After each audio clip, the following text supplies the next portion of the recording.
Okay, so how easy is it for us to influence other people's decisions, right? And it's actually a lot easier than you think, and we do it a lot more than you think, even without meaning it.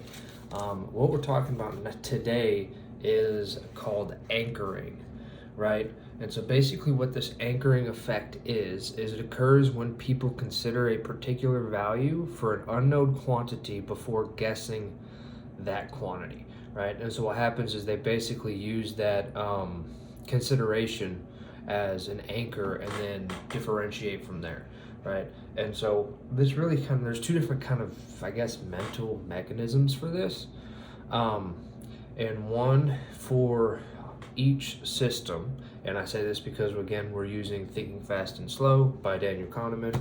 Here's the cover of the book. Same spiel as always. So system one is kind of like your subconscious mind, right? And system two is your conscious, right? So basically, the two different mechanisms. There's one for each system, right? Subconsciously, um, let's backtrack. Consciously for system two, basically what this is kind of like a deliberate process of adjustment from that anchor, right? Especially like if the topic or the question that you're being asked, that the thing that you're trying to guess isn't something like you're very well versed in or know, then basically you have set anchor and then you differentiate from there and you adjust. System one is more of something called priming or priming effects. We talked a little bit about this when I did the review for the book Nudge by Richard Thaler and Cassar Sunstein, I believe. It's been a hot minute, but I believe those are the authors.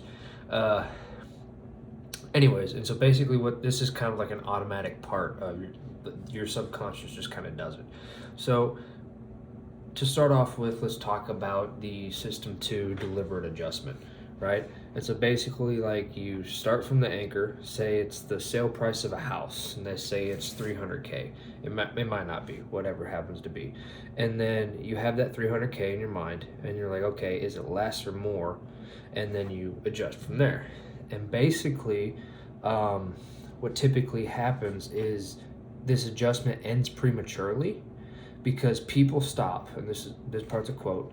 If I can find it again, it ends prematurely because people stop when they are no longer certain that they should move further, right? And so, say like the house is actually kind of trashy, and you're like, I'm not going to pay 300K for this, sort of thing.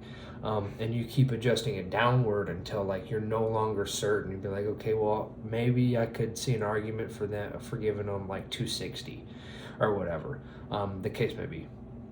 And basically, what the argument is that people will adjust downwards in this case to the top of that range of uncertainty, right? Say like it would make sense from a lot of people in the market that to buy this house anywhere between like 230 and 250, and so basically you kind of keep adjusting down until like 260 or 255 or whatever, closer to the top edge of that kind of range that is typical, I guess. And that's where you stop. So basically, this is a cognitive, like effortful operation, right? So people will typically adjust less, especially. I'm getting ahead of myself. Hold on, I'm ringing the wrong note. That's kind of why I like doing these in one take, is because you guys get to see just how I just like to do them on the fly, I guess. So that being said, okay, since we know this is a cognitive operation, right? What we've talked about before with other parts of system two with your conscious mind is basically like when it's under load, it's lazy, right?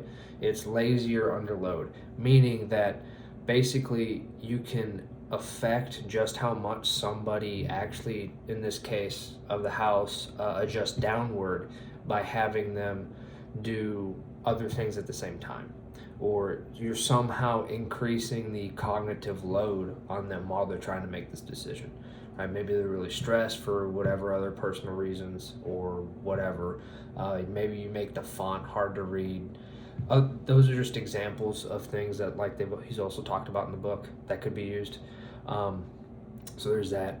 To switch to the other system for your subconscious mind on system 1, anchoring as a priming effect is more along the lines of associative coherence.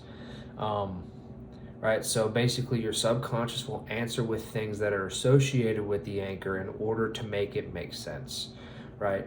And so what was done here from an experiment from Thomas Moosweiler and Fritz Stack, basically they asked people verbatim. What they asked was, is the annual mean temperature in Germany higher or lower than 65 degrees Fahrenheit, or is it higher or lower than 41 degrees Fahrenheit? And what they found was basic, and then they would give them cards and stuff and measure how easy it was for them to recognize certain words, right? How quickly did they recognize things that were associated with summer and things that were associated with winter? And what they found was that basically when they were asked if the temperature they were given was 68 degrees Fahrenheit, they recognized summer words a lot easier. And when it was the other one, where it was 41 degrees Fahrenheit, they recognized winter words. So it's kind of like a concept that people associated the colder temperature with winter, and so they kind of were primed to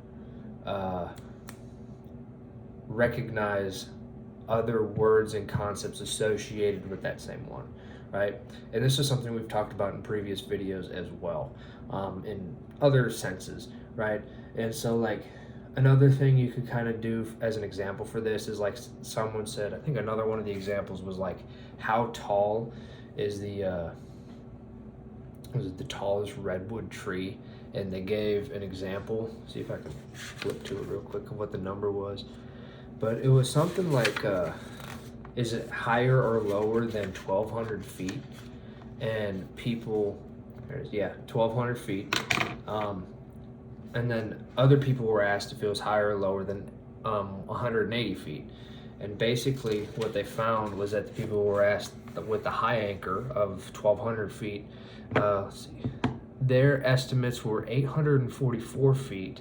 And for the other ones who were given the low anchor of 180 feet, they gave 282 feet. So the difference between the estimates for each group was 562 feet, which is a pretty big difference considering the scale.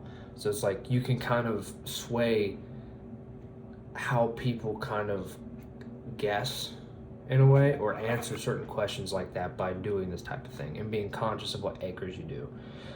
You can also see this in grocery stores, right? With shopping limits, you can only buy, one of the experiments he showed was in, I think it was in Sioux City, Iowa, if I remember correctly.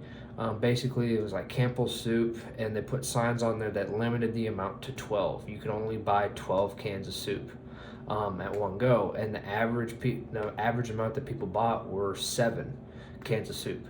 When they gave no limit, the average that people bought was 3 cans of soup. That's over double, right?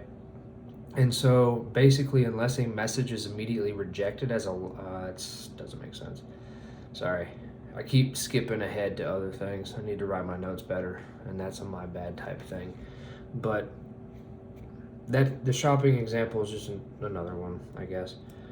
So basically, to take a quote, the main moral of priming research, what we've been talking about, is that our thoughts and our behaviors are influenced much more than we know or want by the environment at that moment, right?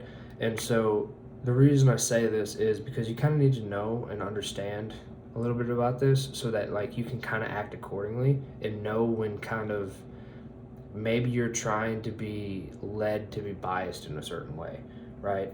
In certain decisions you're trying to make. For example, the asking price for a house that we talked about earlier, which would be a high anchor, right? One thing to note about this type of stuff is people are also very different on whether or not they admit they're being influenced by this sort of stuff. So like they did another experiment to where this one was actually with houses, and they had like real estate professionals um, talk about their basically how much they would pay for the house if it was for them. And basically what happened was they were influenced by the high anchors, and that was pretty, it was obvious in the data and stuff from the experiment, if I could speak today. But they refused to admit that they were influenced by it. And then when they asked the same questions, the same everything to amateurs, they gave the same answers as the professionals. But they also admitted that, you know, higher asking prices had more of an influence. Like they made them think the house was more expensive, or not necessarily, was, I guess, better quality. And it was kind of worth the price just because that was the initial asking price, right? And they, amateurs were willing to admit that they were influenced by that, whereas professionals weren't. So to be cognizant that humans are fallible, I guess, and just because you've been doing something for so long doesn't necessarily mean you can't be influenced in natural ways, I guess is a good way to put it. So it's important to kind of understand how your brain works in situations like this so you can be more resilient when things like that pop up. But regardless, I'm going to leave this one here, a playlist for the rest of, or I guess all of the Thinking Fast and Slow type videos for this kind of concept. Will be up in the top right. And please feel free to comment certain things that have happened to you, or maybe other ways that like you could use like anchoring to your advantage in a way, right? So what kind of ways could you do that? And not necessarily just like when you're trying to sell your house. But that being said, I'm going to leave this one here and see you guys on the next one.